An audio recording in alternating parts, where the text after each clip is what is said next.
ভিডিওটা দেখলেন আপনারা।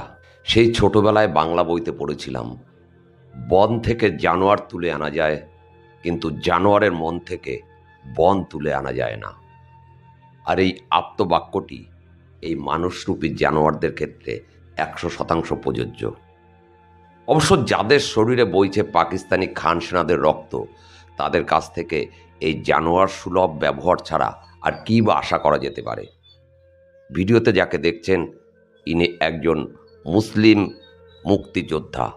৭১-এ বাংলাদেশের স্বাধীনতার সময় কাঁধে কাঁধ মিলিয়ে লড়াই করেছিলেন দেশ স্বাধীনের জন্য। তার ফলটা কিন্তু আজ উনি পেলেন কিছু রাজাকারদের কাছ থেকে। প্রকাশ্য দিবালোকে রাস্তার মধ্যে ৮০ বছরের উপর বয়স্ক এই মুসলিম মুক্তিযোদ্ধাকে হেনস্থা করছে খান সেনাদের বংশধর কিছু রাজাকার। তাকে দিয়ে স্বীকার করিয়ে নিয়েছে আমি মুক্তিযোদ্ধা নই। একবার ভাবুন তো, একজন মুসলিম মুক্তিযোদ্ধাকে যদি তার দেশের মুসলিমরা এই অত্যাচার করতে পারে, তাহলে একজন হিন্দু মুক্তিযোদ্ধার উপর কি পরিমাণ অত্যাচার করতে পারে ভাবলেই কিন্তু শিউরে উঠতে হয়। আর সেই খবর কিন্তু আমাদের কাছে পৌঁছায় না। জয় হিন্দ, বন্দে মাতরম।